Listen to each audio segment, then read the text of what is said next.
시청자 여러분 안녕하십니까? YTN 뉴스앤이슈 시작합니다. 희생해라 희생해라 이런 요구였었고 오늘 안 받아들일 수 없게 하겠다라고 이야기를 했고 그리고 공관위 추천을 해달라 이렇게 얘기를 했습니다. 매를 직접 들겠다는 이야기 아닙니까? 인요한 혁신위원장의 저 말씀을 저도 오다가 들었는데 저도 깜짝 놀랐습니다. 인요한 혁신위원장이 오셔서 지난 강서구청장 보궐선거에 이제 당의 좀 안 좋은 분위기를 굉장히 혁신적인 아젠다로 많이 걷어냈지 않습니까? 통합, 희생, 미래를 이야기하시면서 그리고 지금 희생에 대해서 지금 당의 중진들이라든지 이런 분들이 안 받는다고 하지만 사실 당 내부에서는 이걸 안 받을 수 없다. 단지 이제 시기의 문제다. 이런 어떤 분위기가 지금 강하게 좀 형성이 돼 있는데 통상적으로 이제 혁신위원회가 뭐 있을 수도 있고 없을 수도 있는데 그다음에 이제 총선 기획단이 총선에 큰 틀을 짜고 그다음에 이제 공관위로 이제 넘어가게 되는데 지금 인요한 혁신위원장이 공관위원장으로 본인 스스로 이제 추천을 이렇게 하는 걸 보고 정말 상당히 좀 놀랐습니다. 본인이 지금까지 어떤 하신 말을 방점을 찍겠다는 이야기인데 뭐 혁신위원장이 공관위원장이 되는 걸 떠나서 저런 식의 어떤 접근이 혁신에 대한 어떤 본인의 어떤 진정성을 국민들과 당에 나타내고 그리고 본인이 계속 아젠다를 던진 이런 어떤 면에 대해서 더더욱 당에 관련되는 분들이 더 부담을 느끼는 그런 어떤 상황을 만드신 것 같아서 그런 아이디어 내지는 그런 어떤 생각이 어떻게 나오시는지 참 대단한 생각입니다. 영남 출신의 어떤 컷오프 권고를 받을 것으로 예상되는 분들을 중심으로 이준석 전 대표 신당 쪽으로 가는 것 아니냐 이런 목소리 나오고 있는데 거기에 대해서는 혹시 이준석 전 대표 연락 온 거나 소통하시는 부분 없습니까?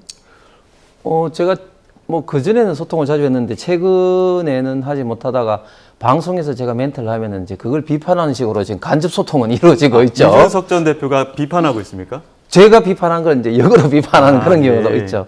그런데 이준석 대표가 이제 원래는 이제 대구 경북하고 이제 관계가 없는 것으로 되다가 지난 2021년 전당대회 때 부모님이 대구 출신이라는 걸 알려지면서 지금 신당 관련된 지지하신 분들이 상대적으로 많거나 아니면 또 평소에 이준석 대표를 지지하신 분이 많은 지역이 서울을 빼고는 대구가 가장 많습니다. 그래서 이제 지난 주말에도 대구에 와서 관련된 어떤 지지자들과 이제 행사도 했습니다만은 제가 볼 때는 이준석 대표 현재까지도 탈당을 해서 신당을 만들 가능성은 저는 굉장히 아직까지 낮다고 봅니다. 왜냐하면은 원래 이런 어떤 탈당이라든지 조직이 해체될 때는 갈등이 고조되고 또 실무 준비를 해야 되는데 그런 어떤 움직임은 없단 말이죠. 그렇기 때문에 과연 저는 이준석 대표가 신당을 만들더라도 과연 여기에 동조하거나 또 지지하시는 분들이 있을까? 특히 제가 알고 있는 범위 내에서는 대구 경북에서는 그렇게 지지하신 의원도 없을 거고 시민들의 지지도 지금은 당에 있을 때 이준석 대표를 지지하는 것이지 당을 떠나서는 지금과 차원이 다르게 좀 지지하는 분들이 좀 적지 않을까 예상합니다. 이준석 전 대표의 신당 가능성은 아직까지는 굉장히 적다 이렇게 말씀하셨는데 이낙연 전 대표의 신당 가능성은 어떻게 보십니까? 굉장히 높다 생각합니다. 이낙연 전 대표의 신당은 높습니까? 제가 아까 말씀드린 것처럼 탈당해서 신당을 하면은 갈등이 고조되고 실질적인 움직임이 있어야 된다고 말씀드렸는데 지금 이낙연 대표 지지하신 분들의 한 부류인 민주주의 실천 행동에서 신당을 만든다고 이미 선언을 했습니다. 그 실질적으로는 지금 현재 진행이 되고 있는 원래 인사들 부분입니다. 중심으로 그렇습니다. 네네. 그리고 잘 아시는 것처럼 이낙연 총리 전 대표 같은 경우는 굉장히 좀 과묵하시고 은행이 좀 진중하신 분이라서 엄중낙연 이런 별명도 있지 않습니까? 그런데 그동안 6월 달에 귀국하셔서 뭐 여러 가지 이제 고민을 하시고 했는데 이제 어제부터 이제 나오는 일성이 민주당 내에 민주주의가 질식하고 있다. 그리고 이재명 대표했던 사법 리스크 그리고 또 지금 개딸 파시즘으로 대표되는 이런 여러 가지 당내 어떤 문제점을 신랄하게 좀 이야기하면서 그러면 나가실 거냐 기자 물으니까 여러 가지 갈래의 길이 있다고 이야기를 하고 있습니다. 저는 이낙연 대표의 어떤 평소의 성격을 봐서는 이미 실질적으로 준비를 하고 있고 관련된 분들하고도 많이 이야기를 나누고 있다. 저도 이야기를 많이 듣고 있는데 김종인 비대위원장도 그런 부류 중에 하나가 아닐까. 이제 남은 것은 민주당 내에서도 공천 과정에서 이제 마지막으로 지금 소위 말하는 비명계라고 할 수 있는 원칙과 상식이라든지 이런 어떤 분들과의 어떤 합류 여부 이런 것이 좀 결정되지 않을까 생각이 듭니다. 일단 국민의힘은 병립형으로 돌아오는 거에 대해서는 환영하는 입장 아닙니까?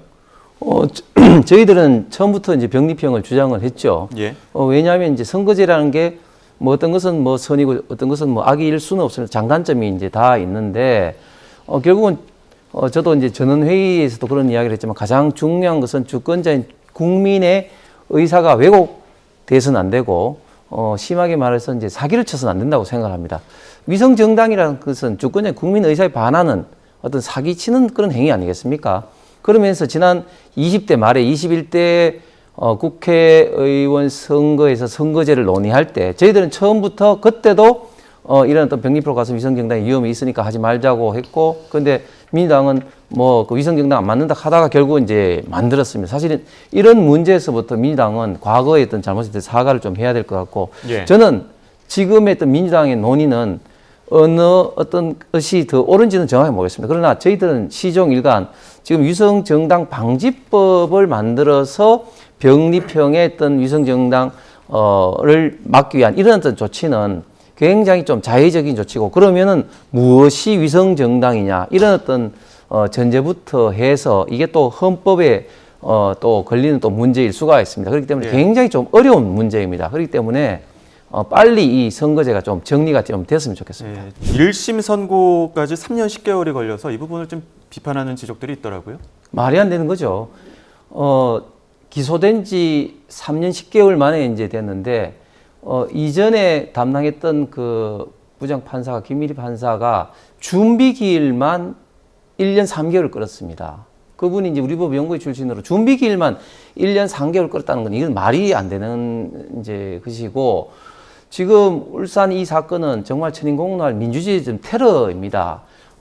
지금 그 신의는 뭐 단순한 직권 남용을 했는데 뭐 그 단순한 직권 남용이 아니고요. 이런 어떤 수사 압수수색이 들어갔을 때 김기현 대표 이야기 따르면은 전국 생중계를 통해서 압수수색 장면을 통해서 그 압수수색 된 그 전후로 완전히 지지율이 송철호 시장하고 완전히 이제 이렇게 역전돼 버렸습니다. 결국은 가장 큰 소원은 그 문재인 대통령이 이제 송철호 시장 당선이라고 이야기했는데, 결국은 청와대 하명 수사라는 게 판명이 났고, 그리고 지금 이 사건을 위해서 백은우 민정비서관이 윗선인 조국, 그리고 임종석 비서실장, 더 나아가서는 문재인 대통령도 과연 구체적인 하명이 없었느냐, 이런 부분도 저희들은 다시 들여다봐야 된다고 생각합니다.